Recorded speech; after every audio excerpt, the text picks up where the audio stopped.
Okay, y'all can hear it on there? Everybody? Wait a minute, let me change that background. Yeah, I can hear you. Okay, good. Where's Brother Yusef's media? Where's the, okay, this one here. Okay, Brother Yusef, is Jamali's not in here, you said, right? No, he's not. No, I think you probably could remove him from the flyer. I don't think he doesn't even market this on his channel anymore, so I don't think he's. Yeah, I think he's upset. It's got to be about the Gaza. Oh, well, yeah, I mean, there's some of that stuff, and he doesn't like these subject matters. Yeah, I know. This is not his thing. His thing is the Quran and Hadith and stuff. I know. Yeah, that's why I was saying I was going to take his picture off and then put it back on. We go back to the other stuff. Okay. All right. Turn your camera on, inshallah. All right. And we can get started. Yeah, my Dr. Jamali. He doesn't like that type of stuff. All right, guys. You guys can hear us and see us? You okay? Alhamdulillah, wa salat, wa salam ala wa rasulullah. I'd like to welcome everybody to our series of the Muslim 2.0. Oh yeah, very popular this show has become, especially with our Muslim youth, and it needs to become more popular with the older Muslim adults, because we don't know what our children are into. Our children are are greatly influenced by these Muslim social media influencers.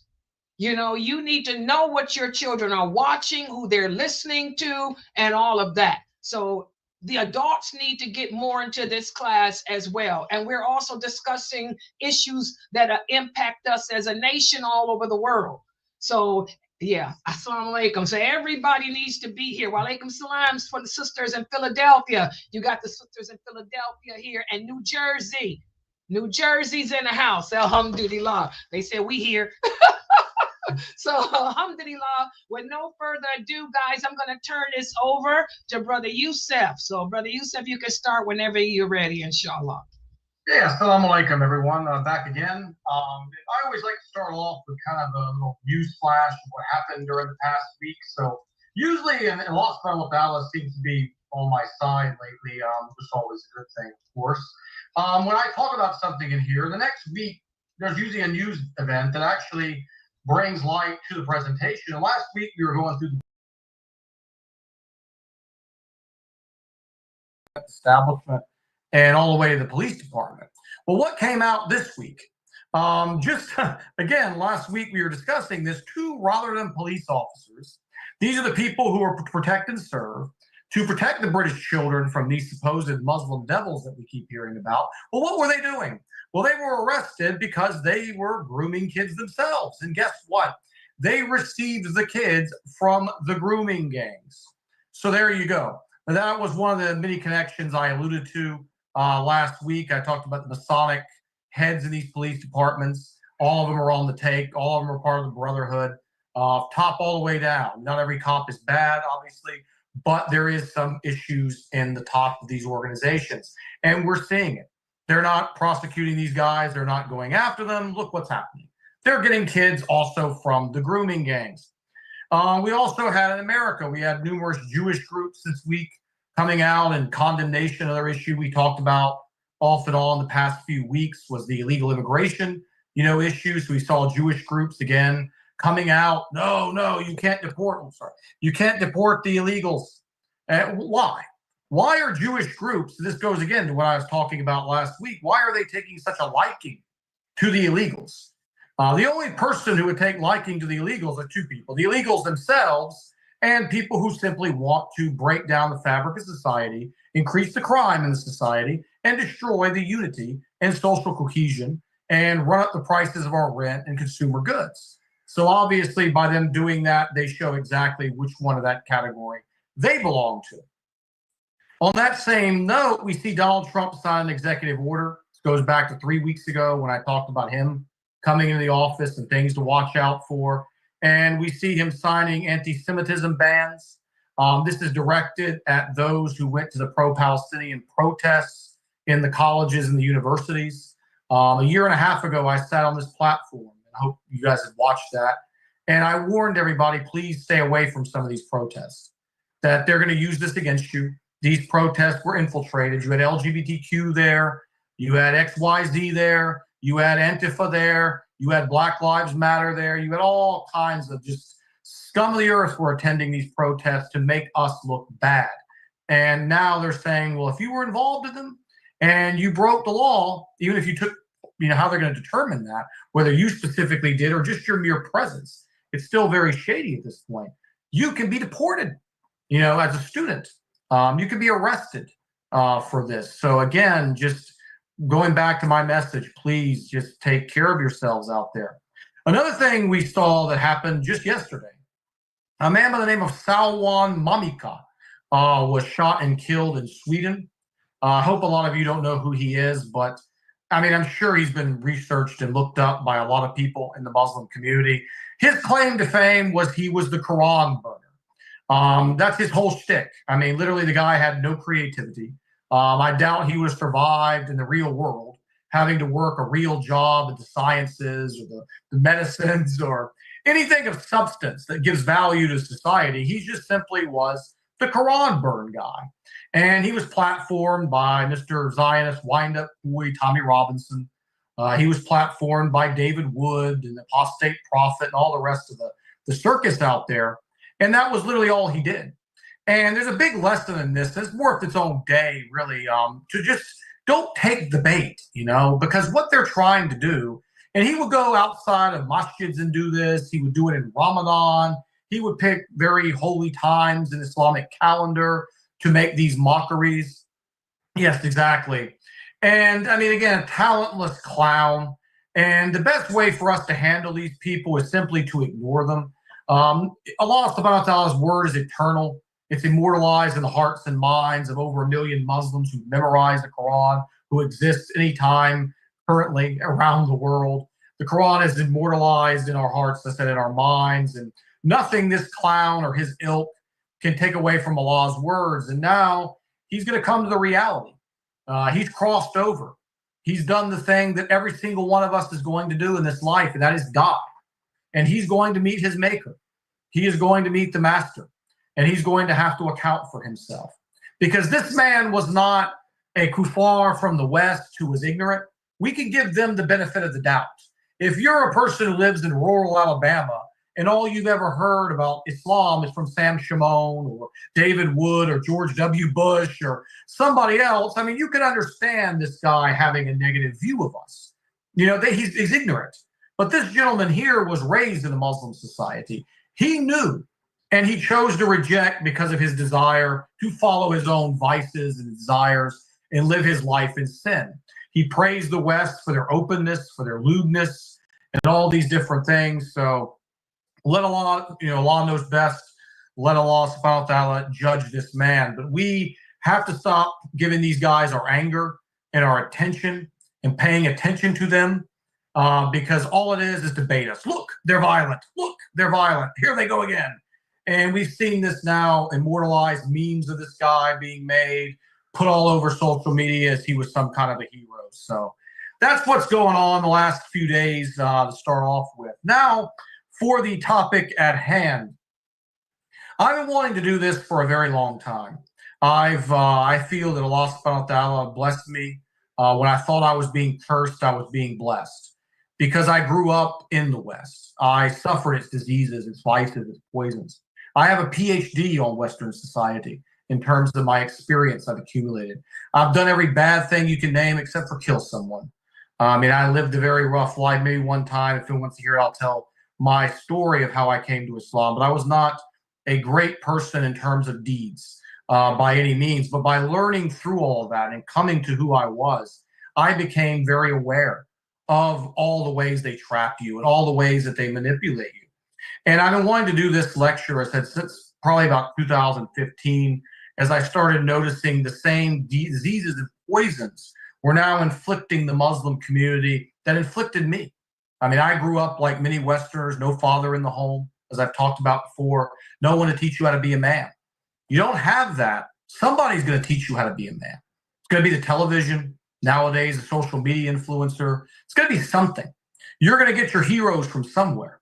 If you don't have the father or a local imam or a leader, you're going to identify with an actor. You're going to identify basically with an entertainer of some sort. You are going to identify with some lowlife whose behaviors you are going to imitate. And we're going to come to that a little bit later. So I want to start off where kind of the inspiration came for this. Back and flip the calendar back to 2009, 2010, or early 2010, late 2009, when I was beginning my Islamic journey. I was searching YouTube, and YouTube was a new media at the time, about 3 years, not what the monster that it is today. You could get away with a lot more stuff and post a lot more open discussion on YouTube than you're allowed to this day. And I came across a revert, goes by the name of Abdul Rahim Green. He was famous in the UK, and because I was a Westerner and he spoke good English, he was someone I naturally identified with. So I started watching and learning about Islam, watching a lot of his videos. And I came across one that he called the Coca-Cola Muslim. And I want to give him his props because he is the ultimate, the inspiration. And then my life is a second inspiration, obviously, for this topic. And he was doing this back then.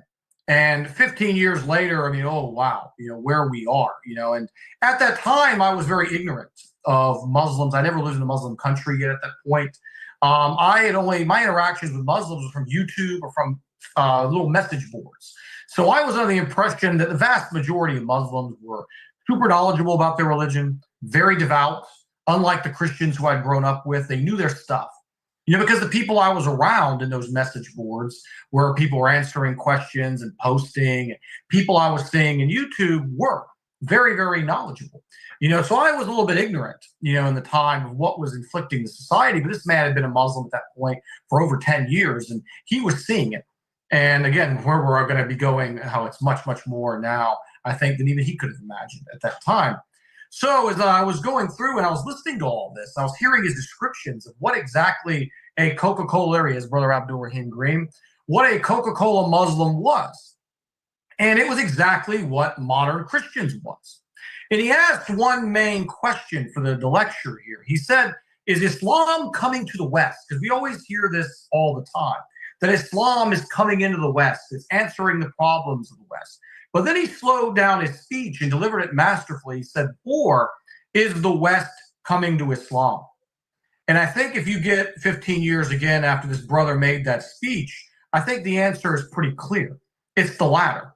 It's that the West is coming to Islam more so. Now, we are having a lot of people in the West, alhamdulillah, who are converting, who are realizing the truth. I was one of them. This brother here was one of them, much before my time.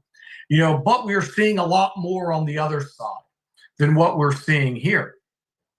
He defined the Coca-Cola Muslim as someone who's basically Islam in name or family name only. He will go by the name Ahmed or Abdullah or Muhammad or any other typical Arabic Muslim name.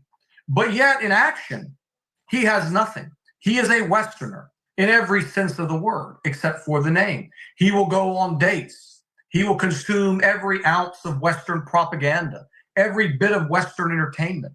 The hijab, if it's a woman, she's wearing it on the back of the head past the center point, where the point the hijab is not even on at all. Islam is not the center of these people's lives. But during Ramadan, they'll pray. Maybe they grow a beard. Maybe they'll do the little practices. They'll pray the Salah the 5 times during that month, and then right back to business right after the year. It was very, very powerful. And resonated me, as we're going to get to, because this is exactly what you can look at and see with the Christians. You go to America, and when I was over there in the Middle East, living all throughout the Gulf and working, people would always ask me, well, America, you're a Christian country. And I said, can you define what a Christian country is? I mean, is it a Christian country because the majority of demographics, if you ask them a question, are they Christian? Is that how you would define it? Or would you define a practice a Christian country? People are actively practicing Christianity. And I think anyone who's lived in America or Western Europe knows the answer to that. Christianity is nothing more than a hobby. They celebrate Christmas because it's cloaked in materialism. They like the decorations. They like the lights. Everything but Jesus practically is involved in Christmas. It's decoration, it's Rudolph, it's Frosty, it's all these things. But if you go through and you see the extent of their practice or knowledge of the religion doesn't go much further than wearing a cross necklace or going to socialize with friends and family on church on Sundays. There's really nothing there. Ask them about their view of adultery. Ask them about eating pork. Ask them about anything in the Bible. 90+% of these Christians will not even be able to tell you any of the basic things. I don't have time tonight to just go through all the different things that I've heard Christians say that are not even based in their own Bible.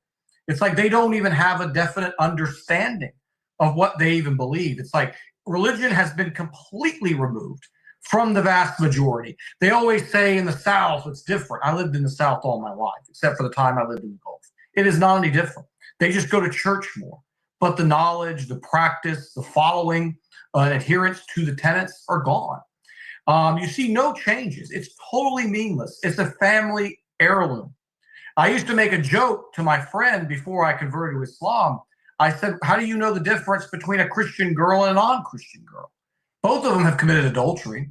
The only difference is the Christian girl may have only done it 10 times, while the girl who's openly not practicing may have done it 100 times. You're not going to see any change that says that's a Christian. That's the behavior. But with Muslims, it was different. When you saw someone convert to Islam over time, you saw a change. Oh, wow, he's different. He's better. There's a light in his face. His actions, the way he speaks, the way he talks. He's not eating bad food anymore. He's not drinking alcohol. I used to be a heavy drinker. I don't drink alcohol, obviously, anymore. I used to smoke heavily. Don't smoke anymore. There's obviously those physical changes that show in those behaviors. And then there's also, of course, the very small, subtle ones.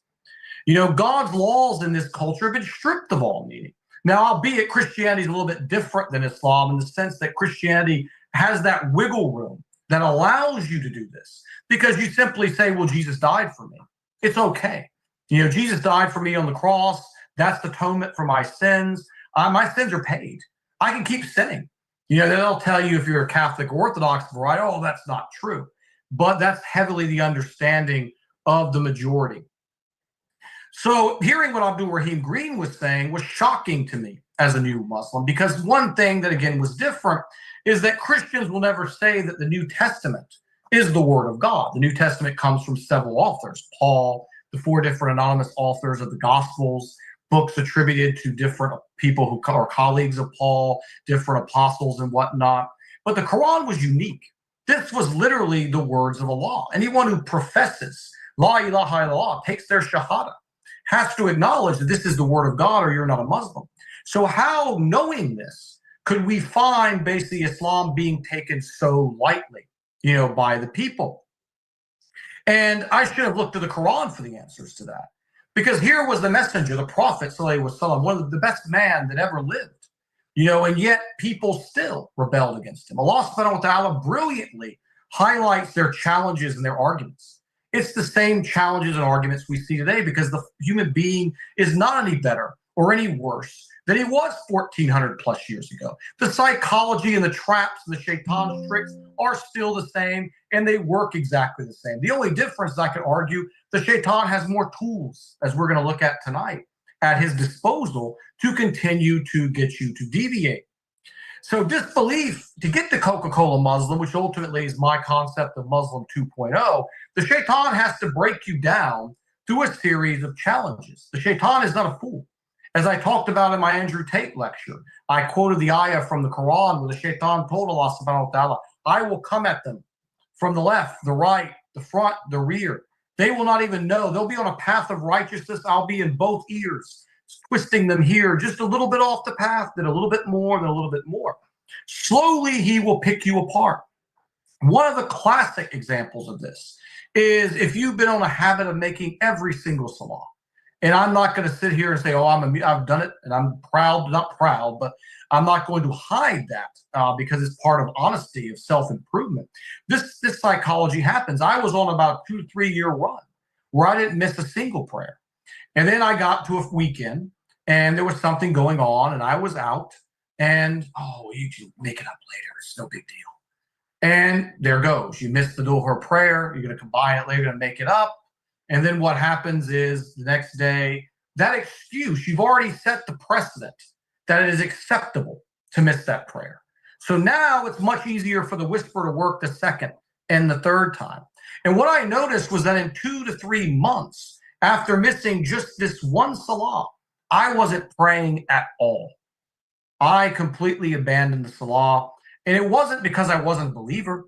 It was because I had gotten so accustomed and lazy in my beliefs that this is not really that big of a deal. And I caught myself, alhamdulillah, and brought myself, back, to it. That starts it off. Then it comes on to, why not have a drink? It's just a drink. You're not harming anybody. How is it a sin? I heard so many people in the Gulf tell me this. Well, when I drink, I don't feel I'm committing a sin. It's not. I'm not harming anyone. I didn't kill anyone. I didn't rape anybody. I didn't steal from anybody. I'm just putting alcohol in my body and I'm having a good time. And there you go. And then you get a permanent drinker comes over. I love this girl. Why can't we be together? We'll marry eventually. So why not be alone together? Why not do this? And just one by one, you start seeing the deen just collapses. The adherence to the deen collapses. We get even further than that. You'll notice this is one of the signs that the person is really broken down. When they are asked or corrected about their behavior, one of the first things they will say, me and my nephews watching me will remember this. We joke about this all the time because I'll give them quotes and I'll say this because this is their line. Only God can judge me. Ever heard someone tell you that one? Why aren't you praying? Only God can judge me. Why are you drinking? Only God can judge me. Why are you committing adultery? Only God can judge me. And then they'll also go even farther and they'll point to people's behaviors that are worse than theirs. Well, I'm only drinking. That guy killed somebody. I'm only drinking. That guy over there cursed Allah subhanahu wa ta'ala. I'm only drinking. That guy over there, he did this, this, this. And they will immediately point to the worst of behaviors to justify their deviancy. The shaitan is all instilling it in your mind. As the Quran says, he's making your deeds acceptable to you. You are not finding any problem at all. Then you progress to, well, I'm a Muslim, and I've heard this countless times. I'm a Muslim, but I'm not practicing. This is contradictory. The very word Muslim is a person who submits to the will of Allah. If Allah tells you to do something and you're not doing it, you can't be a Muslim anymore at that point because you are not wholeheartedly, peacefully accepting the will of Allah. That's a common, well, I'm not practicing. You hear this a lot in the West because they don't want the kuffar and the workplaces and social circles to judge them. Well, I was raised, my parents, but I'm not practicing. And at this point, you're getting really to the point of real disbelief. And then it gets to the point of even more. I believe in Allah, but the religion is corrupted. All the hadith are corrupted. Everything, they corrupted the Quran. I've heard this one numerous times. And when I was beginner, I didn't have any guidance around me. I got sucked in to a lot of this stuff myself as well. So you get into that level. So then basically you get Muslim 2.0. The term I came up a few years ago when you're visiting the masjid. I was visiting the masjid, and I started seeing the state of the people, particularly the young. One young guy I'll never forget, he came into the masjid and he was wearing a shirt that on the back of the shirt, it said, "Pimping ain't easy." And no one seemed to notice this. No one seemed to care. If I was the imam, I personally would have thrown him out. I would have told him, hey, there's a dress code. You've got to change your clothes before you come in a respectful place like this. You're not bringing this absolute horrendous, disgusting things we talked about from Andrew Tate a few weeks ago. This type of mentality, this type of culture into a place of prostration, a place of peace, of beauty, like a masjid. And I started just really getting this, very heavy feeling in my gut. And like, it's happening again. The same way I watched and studied Western life and how Western life had been broken down. I was seeing this new group, this new family that I was a part of that was giving me so much joy in my life. I was seeing the same thing coming in. You see pictures from Europe in particularly. Muslim youth are doing all these different gang signs, emulating rappers and rap culture. We're going to talk about that off and on the next few weeks as well as later today as well. Just emulating every aspect of even the worst, of the West. not even imitating the good things, or at least slightly good things from the West, but taking the bottom of the barrel, listening to rap music, listening and consuming all forms of Western music, whether it be rock or rap.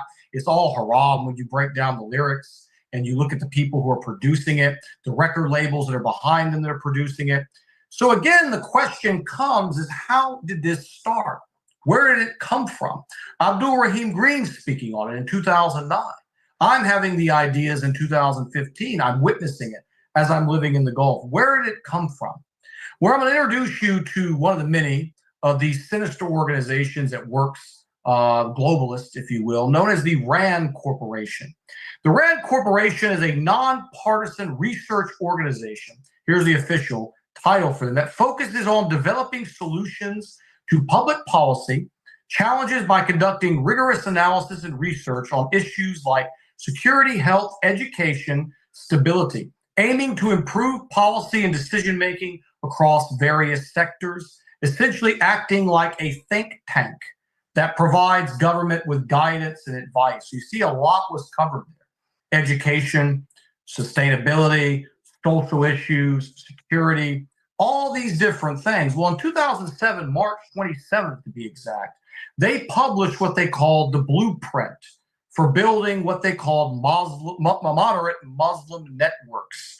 These were the 4 key points. The U.S. government should make an explicit decision to help build moderate Muslim networks and link these efforts to overall U.S. strategy and programs. So what are moderate networks? When you hear that term moderate, you can't be, again, a moderate Muslim. It means throwing the Sharia out. It means throwing pretty much anything about our religion that's not compliant with the West, which is just about all of it, except for speaking a language pretty much. You're a moderate. You're someone who, again, going back to the signs of disbelief, who simply says, well, I'm a Muslim, but I'm not practicing. This is basically what they're saying. Partners should be those who adhere to key dimensions of democratic culture. So anyone who's going to be a part of this, getting the funding, working with them, will also be someone who's going to promote democratic culture, values. Now you understand when I talked a few weeks ago about all these imams promoting voting for Jill Stein, promoting voting for Kamala Harris, few of them supporting voting for Trump, people who don't have our best interests, never have had our best interests. You can look on paper of who signs their checks, who pays their bills. None of those people have our best interests. Now you can see why they're promoting them, because they're placed there. And social media was not out, but this is the blueprint also for what you're seeing with social media influencers. Initial efforts should focus on a core group of reliable partners and expand from there. And I think Sister Layla knows very well. We talked about them last week, who one of the major partners in the United States was. I don't want to give him any attention. Sister Layla knows who I'm talking about. One of the guys who really started this moderate Muslim revolution in the United States. Finally, an effort should be made. This is a key one because we're going to talk about this one in part 1 this week. To promote the flow of moderate ideas where? To the Middle East, from where? Muslim communities in Europe, Turkey, and Southeast Asia, and quote unquote other open societies, aka anything in the West, anything that's not Islam in practice. So they're saying right here, the ideas are going to be groomed and cultivated and taught in the West. We are then going to use the resources to flow them in to Muslim territories to change the behaviors. We are going to see tonight in part 1, as we're focusing on the Gulf, the supposed stronghold of Islamic values and culture, how this part was put into action. Next week, we're going to look domestically. We are going to focus more on the social media influencers and the compassionate imam message as it's happening in the West. So part 2 now coming up, how did they make this possible? If we can look at the Gulf states today, as I said, this is the focus tonight, we are going to see how this has been pulled off flawlessly.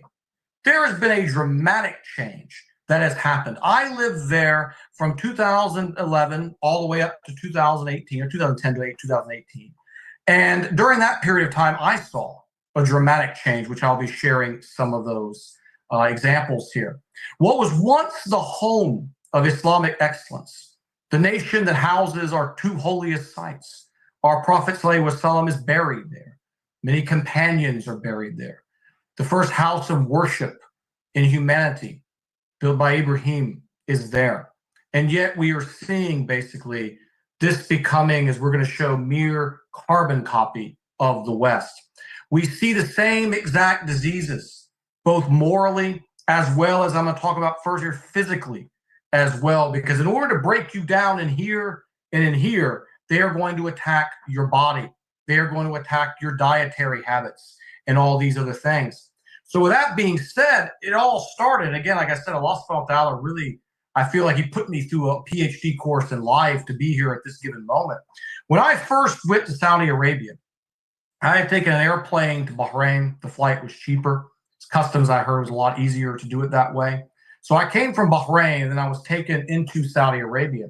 And I was excited. I mean, I had never really left, like most Americans, never really left, the West. I had been to Bahrain before, prior, and saw how secular it was becoming. But this is Saudi Arabia. We are going to see no Western influence at all. We are going to see what Islam produces. I was very naive, obviously. As I'm crossing that bridge, I'll never forget it. As you're going up toward the customs, the first thing I saw was not a masjid. It was not some Arabic writing. It wasn't La ilaha illallah. What was it? The golden arches. There was the McDonald's arches piercing the sky. As you cross right into Saudi Arabia, the first restaurant you could patronize was McDonald's. You saw around it Starbucks, numerous other, and I'm just thinking to myself, what in the world is going on here? I was shocked. This was colonialism in full effect. And we're going to talk, it's not technically colonialism, because colonialism is where you pretty much go into a society and you turn the people there into slaves to extract the resources to send it back to the homes of the colonizer.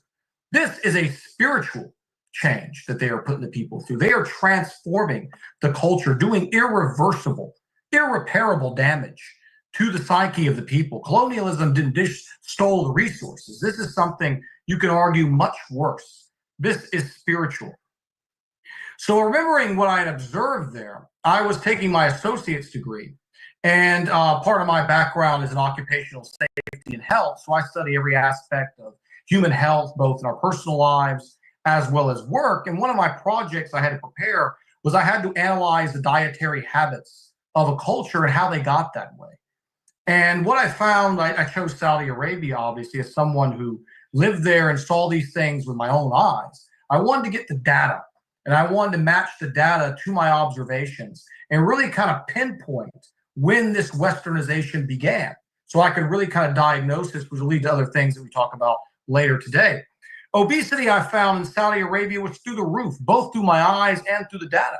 According to a study published by the National Library of Medicine, 41% of men, 28.9% of women were overweight.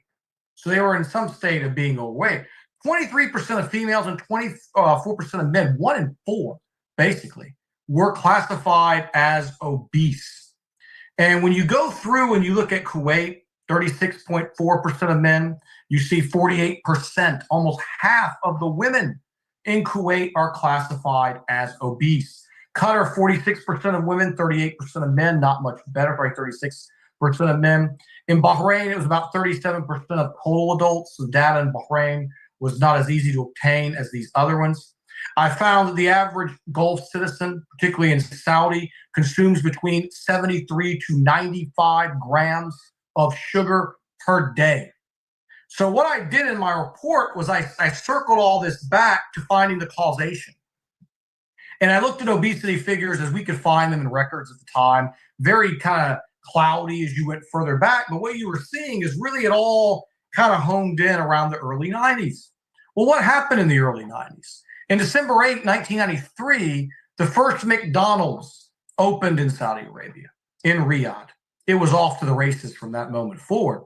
Immediately, you started seeing the copycats, fast food, Burger Kings and Hardee's and local GCC brands that you don't see in the West started springing up, all copying this thing. The first picture of McDonald's in Saudi, you can see it. There's a lines of people. You can't even see the sidewalk. They were dying for Americana in any way they could find it. They were being conditioned, we'll talk about later, through the media, to basically crave this, to look at this as freedom. All their lives, they had been oppressed, by their government. They needed this freedom. And, food and where food comes from is as important as the air we breathe. Besides the obvious damage that you're doing to your organs, to your body, the diabetes risks, and all those things, there's something much deeper when it comes to our relationship with food. This concept of quick and grab, eat, it destroys the bonding and the conditions of people that we've lived for thousands of years. We valued the food. We prepared it. We grew it. We cultivated it. We cleaned it. It was a family tradition amongst the women to prepare it. The men would sit together. The family would sit together. All this was slowly being replaced with this Western view of quick grab, quick, instant fix, grab and go, put gas in the tank, basically. Anything and everything will suffice because now you're used to just eating quickly. So now you'll reach and you'll grab for the other delicacies they've prepared for you. Their candies, their poisonous M&Ms and Skittles and Snickers and their sodas and all this other stuff, is now because you've broken your biological connection. Not even speaking of the atrocities that these fast food outlets do to the animals, the mass slaughter, even though they'll say it's halal. I mean, I really question how much sincerity is obviously in those certificates. Because I don't see how treating animals in this brutal, disgusting fashion can ever be anything resembling what we're taught halal means. It also rewires the brain. This is why I started with this. It rewires the brain to seek instant gratification in everything you do, removing that bond with the process. We observe this with modern entertainment and social media culture. We don't have the patience anymore to do anything. People need a quick fix. They need their dopamine as fast as they can get it. This spans to relationships, to careers, to generally anything in life, including spiritual development. Anything worth anything in this world takes effort. It takes time and dedication. And you get your food like that. I want my woman to be like that. I want everything in my relationship to be perfect. If it's not out, I don't have time for this. You see these videos of these kids.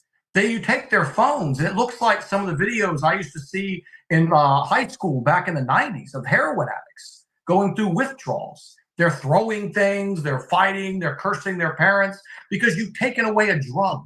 You've taken away the dopamine, and the food conditioning all started this.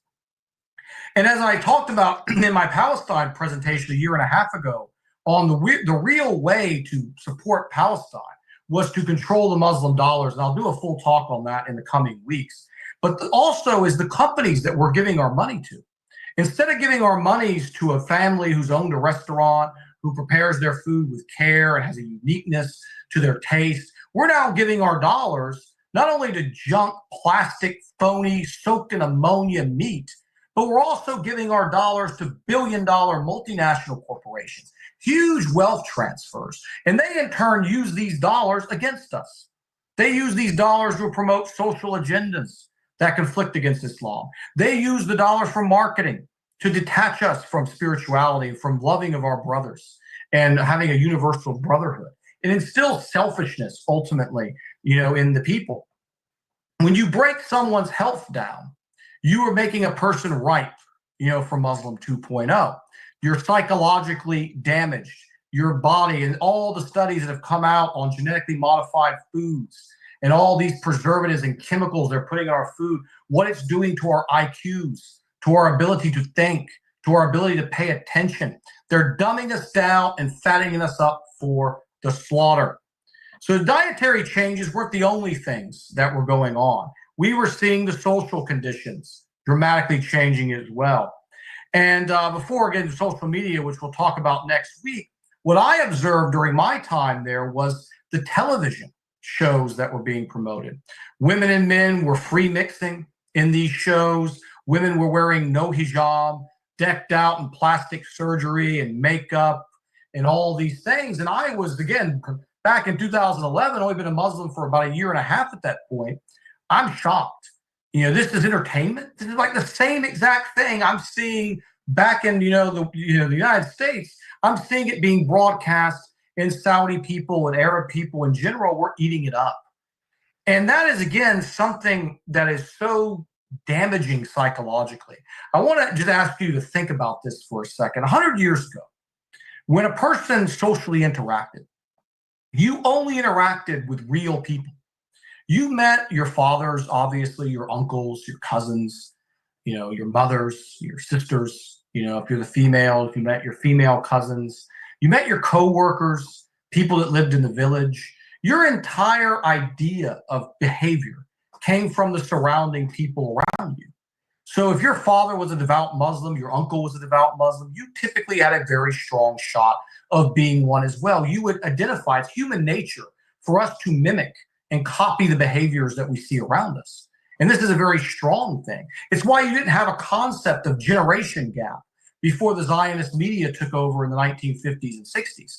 There was no generation gap. Why is there a generation gap? Because now each generation is being conditioned to mimic and copy the behaviors of phony, fake people that they see on television. The girls now, they want to look like her. They want to act like her. I was even told when I was in high school, you remind me of this guy in a movie. Like, I'm real. The guy in the movie isn't real. Or how real really are we?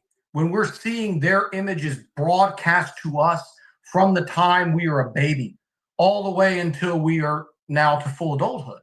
How much has that behavior impacted us? How much is that behavior leading us away from our deen? And the consequences of this that you saw, especially with the Gulf women who I saw initially, was just dramatic. You were seeing, again, they were getting the surgery, trying to look like these women. If you go and you look at Dubai now, you'll see all the women have that face. They call it the Dubai face at this point. It's a plastic face, more plastic than human. They don't even look real. They have no facial expression. It's always locked because of the Botox and the amount of junk they've done to their face. And this is considered to be beautiful because they are mimicking Kim Kardashian or they're mimicking some other trash that they've seen in the films. One of the key things for the ladies they use over there are the singers. Particularly, these Arab singers, a lot of them come from Lebanon. Some of them come from Egypt, but the vast majority are Lebanese women. A lot of these are Lebanese Christian women. And they are performing just the same as the women in the West, not even to describe their lack of clothing or their clothing, and involved in scandalous dancing. And this, again, from a young girl saying this, I want to be like her. She's got the money. People love her. Look at that crowd cheering her. Mom over there is just cooking the meal. Mom can't compare. Dad can't compare to Cristiano Ronaldo or this other low-level athlete or actor that they're presenting. And they always love to show you how much money these people have. This started back in the 1980s in America with a show called Lifestyles of the Rich and Famous. This was one of the worst things that ever happened to marriages in America because now the wife was looking at their husband as a loser. You don't have as much money as that guy. Why am I married to this failure? Look at him. And you could just start to see, this goes on and on and on, of the destruction that this television and media has had, on people. Religion becomes known as old-fashioned.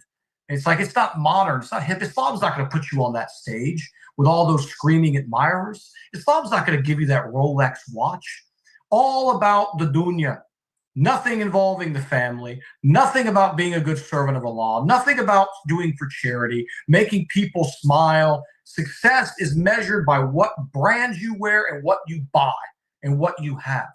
And this materialism drives a wedge in the fabric of society. You can just look at the West and how alienated most Americans don't have any relation with their family. I grew up like this. My family's mostly outside of my mother. My sister is disconnected completely.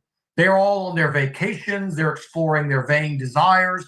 There's no sense I couldn't turn to them for help if I needed it, God forbid. I mean, it's just become like that. And the Arab cultures, particularly the Muslim cultures, always have this strong family. And you are going to see this continuing to get broken down because people are being conditioned to be selfish, to despise their family, to despise their class state, if you will. For men, it was the same thing. You saw them becoming obsessed with car culture, which is huge over there. consuming international brands, automobile manufacturers that don't give anything about you, don't care about Islam, would fund our enemies in a heartbeat. Excuse me. And again, this is what you see. And like I called this one time when I was talking to a friend of mine, in the old days in Europe, the people didn't have access to water regularly. Bathing and hygiene was not something that was big, even among the aristocracy. You would see people in Europe going weeks, months without taking a bath. Now, you separate a rich guy from a poor guy because the rich guy would douse himself in perfume. He would cover up the stench with the perfume. That's exactly what Westernism's marketing does to the disease. It covers all this stuff up with the perfume. So when you walk by it or you see it, oh, it's beautiful. I want this. I want all of this. This is amazing. I want to be like Ronaldo. I want to be like Andrew Tate. Look at the life he's living. This is amazing. But when you get past that perfume, you find the stench, the ungratifying, soulless, destructive life that's being presented to you. And I would hear, and it would break my heart, locals would be complaining to me about the Saudi life. They'd always tell me, how do you like it here? So I like it okay. And the things I always complained about in Saudi Arabia were never the things they complained about. I complained about the people who don't know how to drive. The people drive too fast. The roads are a mess. Nobody follows the traffic rules. I complained about the corruption in business. But when they would complain about Saudi Arabia, what they were telling, this is not all, there's a lot of good Saudi brothers out there, particularly the older generation who are against all this. But this is the young people that are coming up that have been induced from the time they were young, or seduced, even a better term, into this line of thinking. They would always say things that were very telltale. We don't have any nightclubs here. We don't have any music or concerts. No open, you can't take a girl out. They would complain about movie theaters. All destructive haram activities which provide nothing of spiritual or social benefit to the people at all. These were the things they were craving. Why do you want a nightclub? To hang out with a bunch of guys? Or are you going there to meet a woman for the purpose of zina? I mean, I never heard them directly complain about alcohol. They didn't take it that far, but again, they craved the movie theaters. They wanted to part with their $15.95 or whatever they would charge at that time for a film to brainwash you, to give you false image and give you a fantasy because you can't stand to face the reality of your life anymore. Like the West, you've been so sucked into entertainment. Life is too cold. It's something you don't even want to feel. You don't even want to touch. You just want to be immune, from it. America always to them was held as the pinnacle of freedom. It's a society that is so oversaturated with filth. And again, a constant need of entertainment has led to television shows in this country being created. I saw this the other day. I was shocked, but at the same time, I wasn't. It was a show where two men stand in front of each other and they slap each other in the face. And the goal is to make the person fall down after you slapped him. And I didn't watch it, obviously. It was on a commercial thing or whatever. And I just remember going, you got to be kidding me. This has got to be the lowest of the low. What an evolved, we keep hearing how evolved and progressive the West is. You're so progressive that you have television shows with men slapping each other in the face as hard as they can for your entertainment. Is your life that bad? Is facing reality that bad that this is a distraction that you run to? And again, this was personified in the case of a young Saudi girl. I will not name her name. I do not want to bring her any attention, but a lot of people are probably pretty familiar with her. She left her family. This was a huge story a few years ago. She ran away from her family, snuck away across the Bahrain border, took a flight. She flew somewhere to Southeast Asia, I believe, and then went to Canada. She ultimately ended up in Canada, and this was a huge international event. She was painted as a hero. The Saudi girls in Islam is so oppressive. This girl was forced to wear a niqab and a abaya. She didn't have a life, and how horrible is that? Well, where's her life now? And they continue to give us update after update of this woman. Well, she's a single mom, unmarried, zina, single mom, covered in tattoos, and is an OnlyFans pornographer. So here's the liberation. Here's where that perfume they put on the stench we talked about earlier. Being a mother, a wife, a good sister, someone who's important and valued in the home in her Saudi society was oppressive. But being a single mom from a loser father, whether she loved him or not, probably didn't, probably both ways, 6'2" to tango. Being a pornographer, covered in tattoos, as Sister Layla was speaking on before we opened tonight, altering the creation of Allah. This again is liberation and beauty. Totally just disgusting. Another barrier that Saudi society removed was they used to have what was known, we called them the mutawa, or also known as the haya. These gentlemen would police the streets, basically, and their ultimate job was to ensure civil behavior and moral behavior in the public. Now, granted, I did not prefer the methods. I dealt with some of these gentlemen on a couple of occasions. I didn't approve of the way they did it. The intent was fine, but they were very abrasive. They weren't very good ambassadors, to the deen, but they kept the problems under control. They would stop and approach women. I remember one time there was a woman in the mall, and I was sitting there talking to the guy I was with, and we were shocked that she was dressed like that in a Muslim country in public. I mean, the hijab was off the head. I mean, she looked like an OnlyFans model, needless to say. She was not someone you want to herald as an ideal sister by any means. And they had approached her, and again, this is a very good teaching opportunity to teach this sister about the value of a woman, the value of modesty and respect. But I saw them, they yelled at her, they were very abrasive. So when you're abrasive like that, what it typically does is, yes, she'll put the hijab on and she'll cover herself modestly. Then when they leave, it's going to come right back off. It's right back to the same previous behaviors again.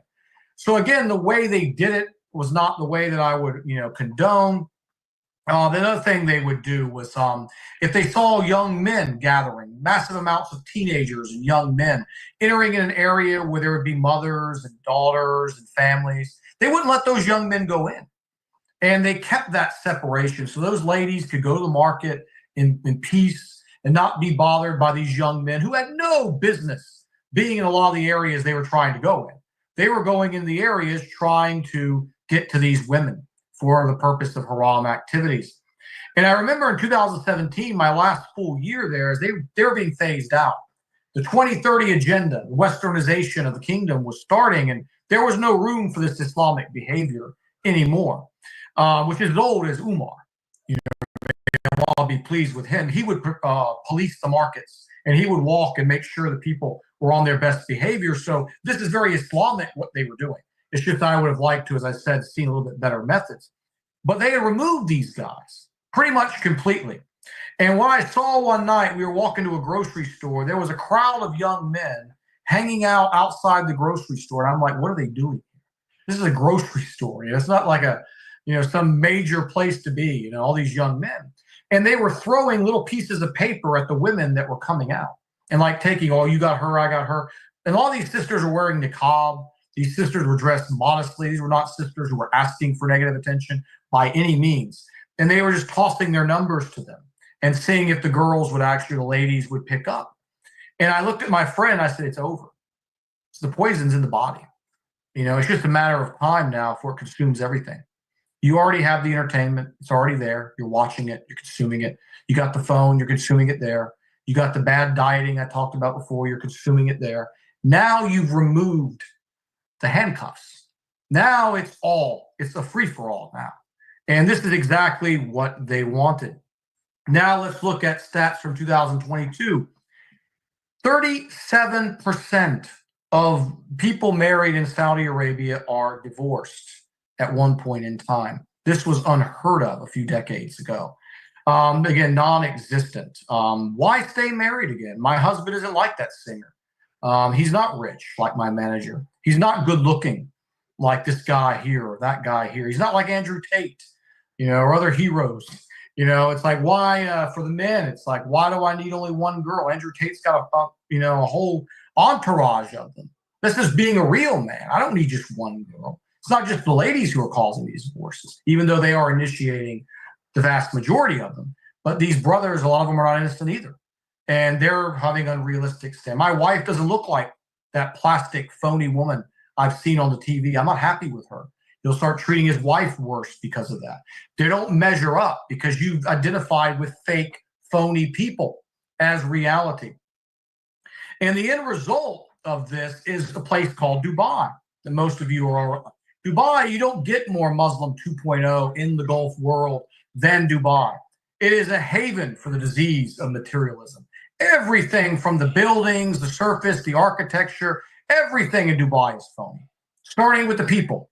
You look at all the men, they've got the perfectly cropped beards, they've got the dyed hair. The ladies I mentioned, they have that perma Dubai face, so injected with Botox and other things, they can't even function their face normal anymore, covered in makeup, driving their Ferraris and their luxury cars. And now look what's going on in Dubai. You got Hindu temples.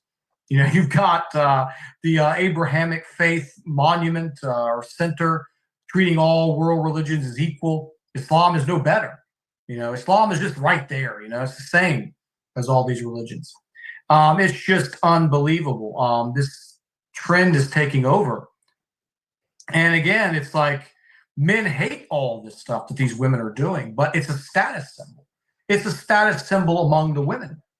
Who's got more money? Who looks more like that celebrity? You know, it's like, I've got better surgery than her. I've got better fake hair extensions than her. I'm better than her. So it's like they don't care in the end of the day whether men fight, because most men I've talked to, me being a man myself, do not find any of these things attractive in a woman. But yet you find them still doing it because it's competition amongst the women. And again, Saudi is doing everything it can to achieve this, to become like Dubai. I mean, recently, Saudi signed multi-billion-dollar, I think it's close to $1 billion contract with the wrestling organization. And the wrestling, one of the things, it used to be all men. You know, now the wrestling is half the show is scantily clad women performing unladylike acts. Men are already out there in their underwear, so it's not like it's something that's even halal for them either. And Saudi made that initial concession to this, that, okay, well, we won't have the women at all, but you can have the men. Well, the wrestling, you want us, you're going to let our ladies come in. So then Saudi, okay, no problem. And they ended up letting basically the women come, but they had to cover modestly. Now, the initial covering that they had these women wearing compared to what they're wearing now, you're seeing where it's going. They were just conditioning their people. The older religious community, the conservative community who spotted this stuff, was against it, doing away with it. We see in Saudi also the Adhan. You know, it's too noisy. They've banned it in some areas. This is unheard of again, just a few years ago. All over, you see the evidence is just mounting that Saudi Arabia with Agenda 2030, they now have these resorts and all these places where the Western women come. And they're in their bikinis and all their things out there. And it's just getting to be unrecognizable. They're now competing with Dubai for the tallest building in the world. They just recently opened up Western investment into Mecca. They can only have 49%, so it's halal, I guess. And 49% now can invest in Mecca. What do you think they're going to build there? What do you think they're going to want to build there? They're going to bring the disease right outside the Masjid al-Haram, and it's already there. Outside of Masjid al-Haram, you'll see Starbucks, but they removed the fish goddess, so it's halal.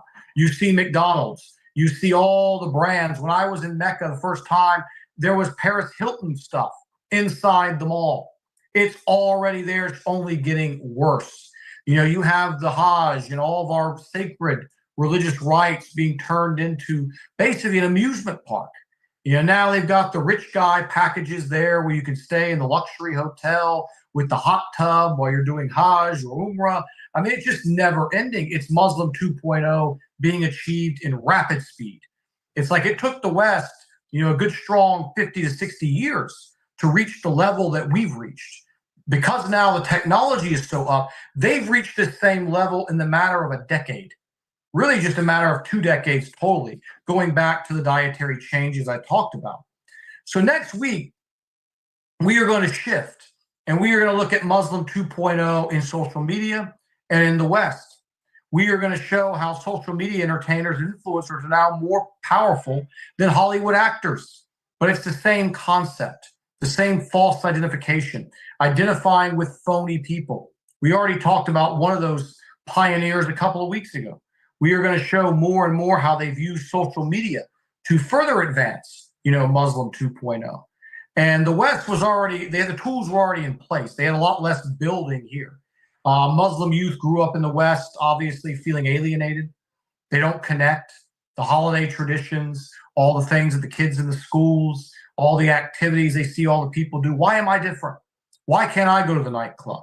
Why can't I go to the school dance and dance with the girls? Why can't I do all these things that I see my friends doing? So already the soil was there. The shaitan already had all of his tools ready to create Muslim 2.0 among the youth of the people who left traditional Muslim societies. That will be the focus next week. And I'll close on that, Sister Layla. Questions as usual.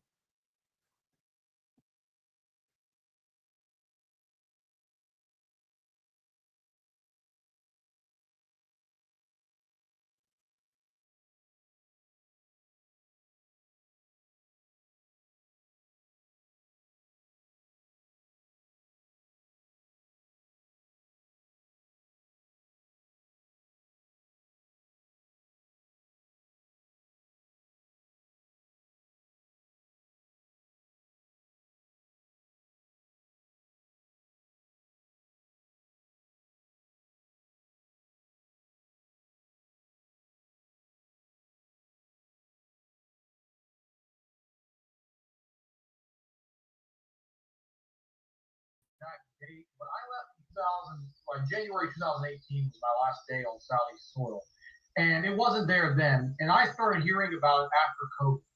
So I don't know exactly when they formed it completely, but it's gotten into full swing after COVID around the summer of 2021 to 22, somewhere during that time frame. And yeah, it's the entertainment authority ran by a gentleman named Turkey Al-Sheikh. And it's just, I mean, as you said, Nicki Minaj. They had that one lady, I don't even want to remember her name, Iggy Azalea. And she was singing on stage about how she's the woman goddess. She is to be worshipped, in front of all these men, revealing her clothes. I mean, I had some other stuff I had mentioned in here. I was going to talk about the question point. I also saw they have this thing now. It's niqabi singers. You can go around in public and there's a woman wearing the niqab, and then the rest of it might as well be West. I mean, it's like the clothing that they're wearing is revealing, it's tight. It's like something you'd expect a woman in the West to wear to a nightclub. And these girls are singing in front of all these audiences in public, wearing a niqab. Now, I believe they're wearing the niqab, obviously not because of modesty. They don't care about that. They're wearing it because their family, would be shamed if they saw these videos. Just a few weeks ago, I saw a video from a place in Jeddah, and Jeddah has always been kind of bad, but it's really bad now. I mean, you're talking homosexual dancing and activities being done in some of these new nightclubs, and they've got the nightclubs running. It's like the only thing missing, is the alcohol, and that's coming too. We know it's coming. There's no doubt about that. But yeah, the concerts was a big thing. The Riyadh season, they ran it like, in basically alongside the Hajj. So more people are talking about the Riyadh season than they're talking about the Hajj. It's just unbelievable. And they've done it so at lightning pace because, again, the technology was in place for this, to do it so rapidly. Get the people sick with the food, as I talked about, condition them with the movies, throw the social media in, and then you've got the change within one generation. When you said social media, with the movies, I remember the movie Sex and the City was filmed over there. I forgot. Maybe that was like in like 2008 or 2009. They had that show to be filmed over there in Saudi Arabia, some part of Saudi Arabia. Well, at least Sex and the City was in Dubai. Dubai, I'm sorry. Because originally it was in New York, and then because Dubai has been Muslim 2.0 almost from the beginning. They made that conscious effort long ago, and then everything has been kind of, we want to be like Dubai. And when you live over there, the way, especially the women, the way they speak about Dubai, it's like they're speaking about a lost valley. Oh, Dubai. And it's just, I mean, it's like this kind of larger than life, just paradise of beauty. The way they herald Dubai, I mean, it's unbelievable. When you go to Dubai, it's phoniness all the way from top to bottom. It's like America on steroids. I mean, it's like Los Angeles, pretty much. The worst of America, you want to go to Los Angeles, you're going to find the worst that American materialism produces. You want to see that same thing in the Gulf, you go to Dubai, it's there. And I mean, I never heard of a Don in Dubai. I mean, I saw Emiratis wearing a thong. It's more like a suit. It's more of a cultural. You know, you don't see that many, you know, religious people in Dubai unless they're from like the Pakistani community, the Asian communities. You'll see those. But in terms of like Arab religious people there, no, not very many. Now, Sharjah is a little bit different. It's a city outside of Dubai, a little bit different. But Dubai itself, no. Okay, one of the, can y'all hear me? Can I Yes, hear? ma'am. Oh God, because I couldn't work this mic. Okay, one of the brothers here is asking, you said you had a PhD in what people? What was it? Yeah, it's a experienced PhD in human psychology and experience, you know, because in the Western consumerism, because I grew up in this. You know, people now, they have to say, oh, you have to have a piece of paper saying you're knowledgeable. Because of the life that I lived, the upbringing that I had, I literally saw every single bad thing about the West in my life affecting my life. And that's the best kind of degree you have. So that's what I mean. I have my formal education in occupational safety and health. What I meant was a PhD in experience in life and understanding how Westernism, the disease of it, ruins the lives and takes over the person and leaves them to no place. It leaves them broke, spiritually bankrupt. Okay, the same brother type. Thank you so much for this, your series. I really enjoy coming here every week to listen to you. I really enjoy you. May Allah bless you. Don't like I care, brother. Thank you very much. Hopefully, again, people understand because it's coming for the children. As I talked about a couple weeks, I think it was a couple weeks ago, I said they don't care about people in Sister Layla's age, people in my age, people of anyone who's over 30. They don't care about us. They want your children. They know that if we're already focused, most of the time we're not going to change. That's why most of the Saudis in the older ages, they're still very religious. They're still very conservative. It's the young people that are destroyed because they've grown up with this stuff being normalized. You know, it's like, excuse me, when I was a kid in American televisions, I was talking about imitating fake people and behaviors called artificial style. We used to see in the 50s and 60s, any television show, the husband and wife were always, the couple in the television show was always a husband and wife. There was so much modesty there. You never saw any of it. Now, if you watch a television show, there's all kinds of couples who are not husband and wife. You would never have seen this in the 50s and 60s. But then they started, well, there was the divorced guy and his new wife, and they're dating, and then they just slowly, as always, they ease one thing in, they ease the next one in, and they ease the next one in. Like you go and you look at the music genres. You look at music from the 1960s and 70s, and then you compare it to the music now. Even Madonna, like when I was growing up, Madonna was the worst thing in the world to my grandmother's generation. I grew up finding Madonna's wretched behavior as normal. And then now you've got, I mean, Madonna's like a nun. She's like a sister in the hijab who prays 5 times a day in comparison to Nicki Minaj, to Gaga, and all the rest of the circus. I mean, even Gaga is tame compared to the new crops that are even worse. And it's like every generation is just getting more and more love. And it will not stop until we put a stop to it. I mean, it's just, they're going to keep pushing as much as they can. Exactly. Subhanallah. Another brother here type, you will continue this 2.0 series, right? Because this is so good. Next week, all about America, the West, social media. As I highlighted the Rand Corporation because I wanted to show that one point, the fourth one, how basically, you go back to those points again. I have them quoted in my notes just to make sure I quote them accurately. An effort should be made to promote moderate ideas to the Middle East from Muslim communities in Europe, Turkey, Southeast Asia, and other open societies. So that point kind of covered where we're at tonight of what the Rand Corporation, others like them, are engaging in. They got these leftist, radicalized Muslims like the Hamza Yusuf type people, I don't want to mention his name earlier, as kind of that center figure that spawned it in America. And they want to grow off of them and then have all their followers going out into the rest of the Muslim world and bringing this message. And then, of course, they're going to use their entertainment buddies and all of the Hollywood studios to do their part there. It's a multi-front war. And then next week, we're going to be talking about how they establish who the networks are here, who are some of the famous people. We'll be looking at people like Sneeko, obviously, who's been just thrusted right in everybody's face, never accomplished a thing. No one knew who this guy was. He got famous trying to get white people to say the N-word out in public. That was his first break. And he was trying to make racial division comical, you know, and he caused a lot of problems with that, which of course they wanted because it put the light on him. And then they promoted him, you know, after that. He just kept going up and up and up. And he just signed, I think, a $15 million deal with a streaming platform. And they used his conversion very remarkably to, again, get these Muslim youth to be conditioned to this. Well, Sneeko's doing it. He's a Muslim. He has a girlfriend. He's a Muslim. He's got a kuffar sitting next to him drinking wine out of a wine glass. He has two girls kissing in the back.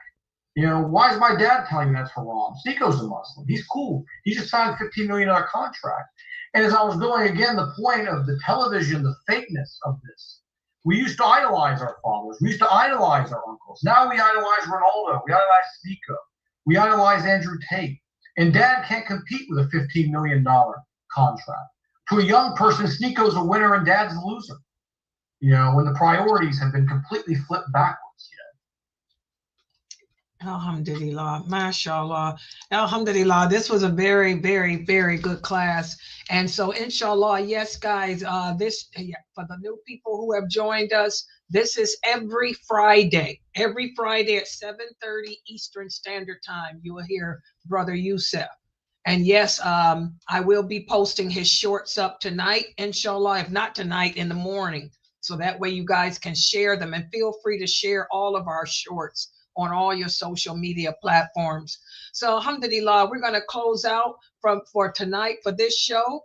And I want to remind everybody, don't forget we have my Islam Q&A at 9:30 Eastern Standard Time. So bring your questions about Islam here, and inshallah you'll get them answered. And so till next Friday for Brother Yusuf, I want to thank everybody for joining. Subhanakallahumma wa bihamdika ashhadu an la ilaha illa anta astaghfiruka wa atubu ilaik. See you guys at 9:30 inshallah. This was really good, Brother Yusuf.